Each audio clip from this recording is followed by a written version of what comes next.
Welcome back to part 2 of LGBTQIA Woke Month Friday film. That's quite a long title, isn't it?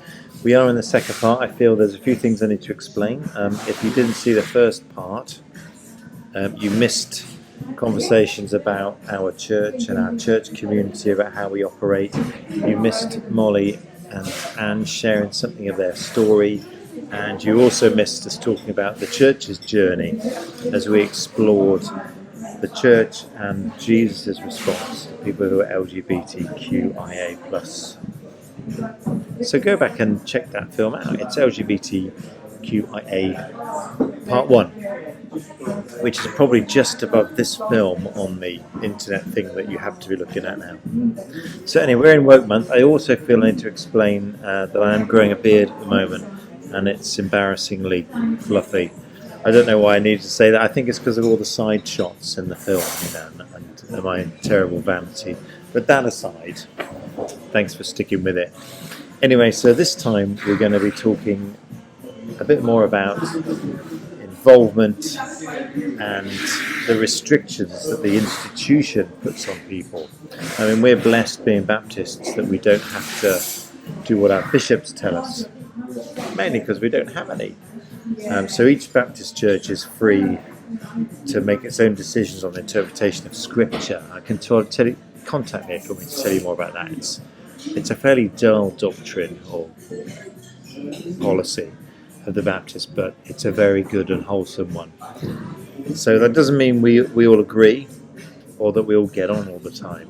So it's interesting to hear how other churches are coping with disagreement, and for some of them, the centralised system churches, the institution says you can't do this, you can't do that, you can't do that. That's being a Baptist, we're blessed with that not being a major issue. But we'll talk briefly about that as we get into the second half of part 2. And we start by imagine having to apologise or explain yourself, or think carefully about what you're going to say to everyone you meet. Imagine that, having to apologise. Let's hear a bit more about that. I mean, I think that, to be fair, there are people who would like to do something, but unfortunately not very proactive. I mean, I know of a vicar who actually took the service for my mother when she died, and wanted, basically because I said, I'm sorry, but I have to tell you. And he was incensed that I said, I'm sorry I have to tell you, but I am gay and Pam's my wife. And he came back to me and he said, that's really made me very upset that you've apologised. I said, I'm sorry, I've spent my whole life probably apologising. Yeah. And I said, I didn't even think about it. But he actually wanted to do something, but his hands were tied. Yeah. He said, I would love to, give you this sort of opportunity to come into church and pledge and all of those things that you might want to do, but I can't, or I'll try and find a way. And I said, you won't find a way.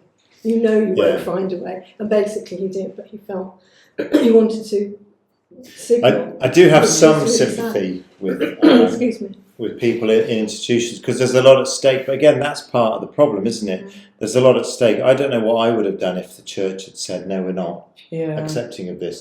Do I go?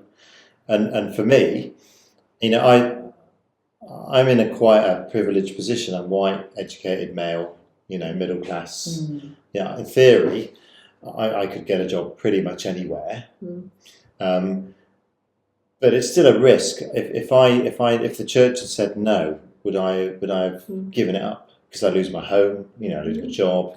Got to look for something. There's a lot of risk, and for other, for me, it's not such a risk.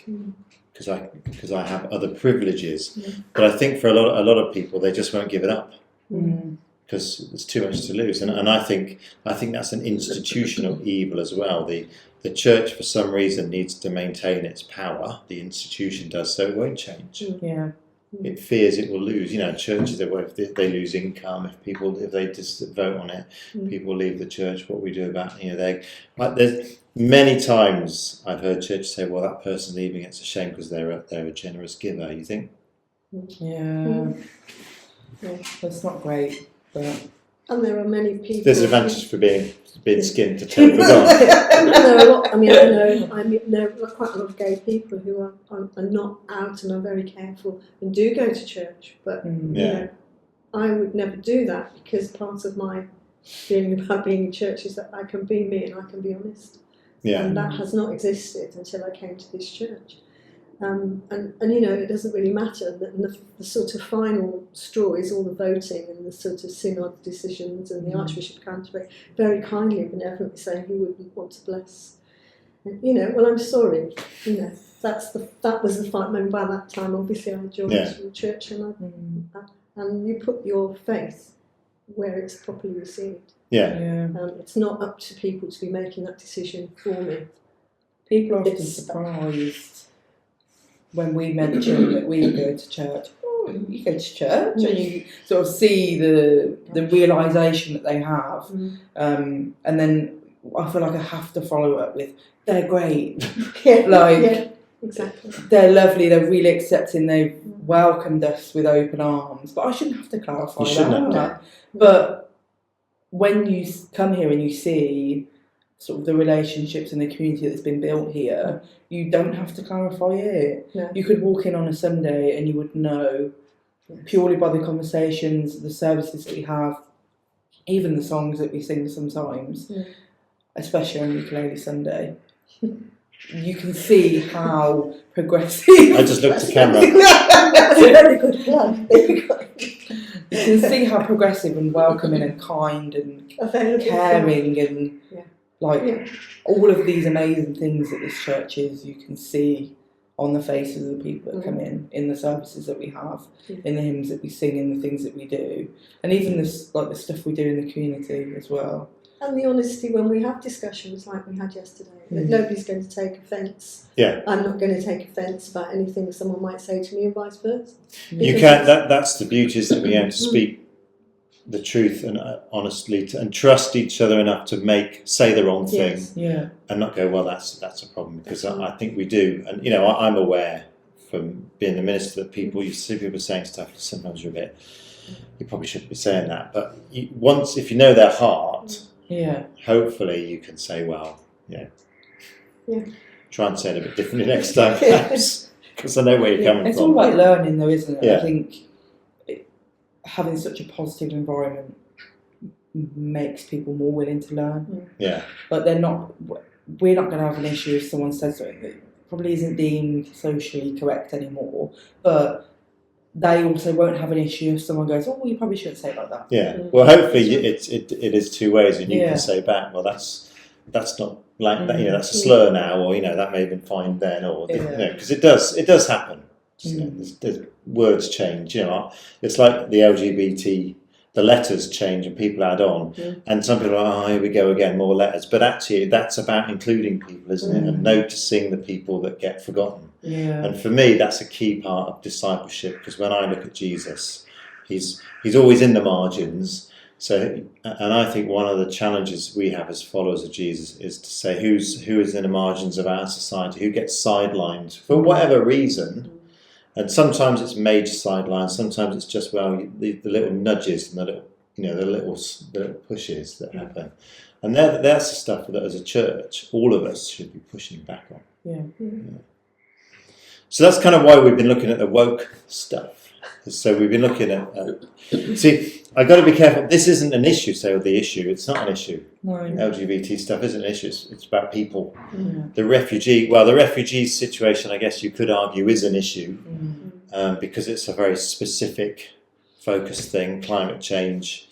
I always forget some of the racism we're going to be thinking about. Gender justice.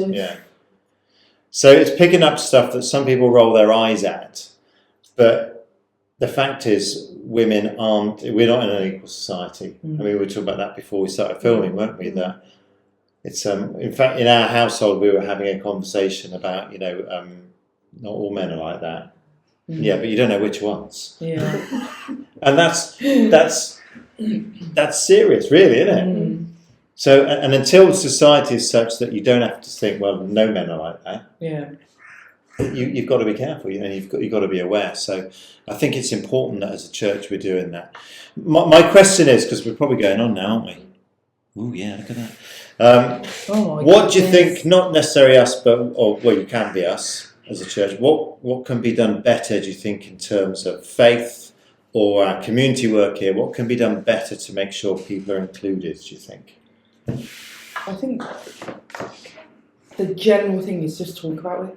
Like, I think a lot of it is, we shouldn't talk about that because we might upset so and so, or that's a taboo subject. We shouldn't be talking about it. And I think what the church is doing during this month is just talking about it. And even if you think your opinion's wrong, just voicing it, and somebody might educate you and somebody might not. But it's about learning and growing and sort of understanding that actually other people have issues that you might not even think affect you or others, but the more you learn and know about it, the more you're able to sort of include everybody and be aware of the things that maybe someone else is having a bit of a hard time with.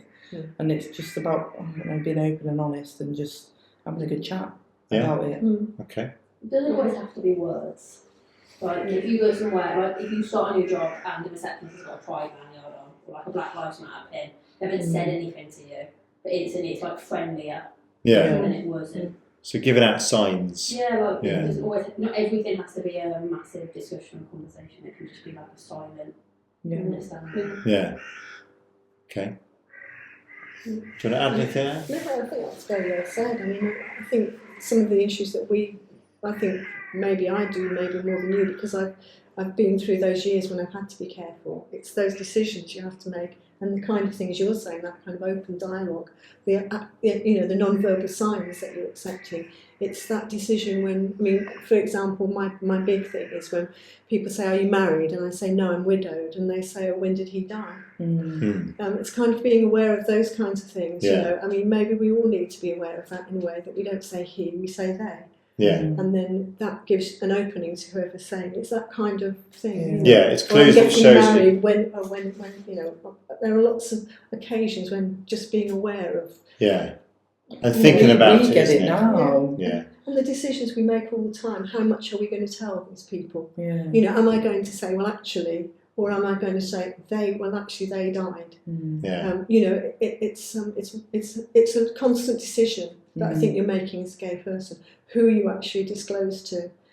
And that's why it's so wonderful to be somewhere where you don't even have to think about that. You know, that is just so refreshing to be out in society, literally and metaphorically, isn't it? Well, one of Rose's colleagues, when our wedding photos come out, she went, "Oh, your groom was so amazing for letting his groomsman wear a suit, or like groomswoman wear a suit." And Rose was like, "No, that's actually my wife."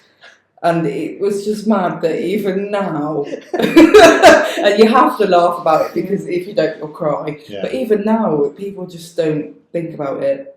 And Ro had to make a decision at that moment to out herself in front of this meeting of people by being like, "Well, no, that's actually my wife." But it's definitely it's working on assumptions, isn't it? I think particularly for people that don't, you know, people like me, for instance, but there's lots of, not just people like me, is that we have assumptions that this is the norm, and this is true particularly in the racism conversation as well. That assumption that this is normal, and anyone that basically isn't like me is, you know, special or weird or wrong, you know. And I think that's what we're moving towards, and that's the society that people like Martin Luther King talked about, wasn't it? When everyone is just accepted for who they are, and that's the dream.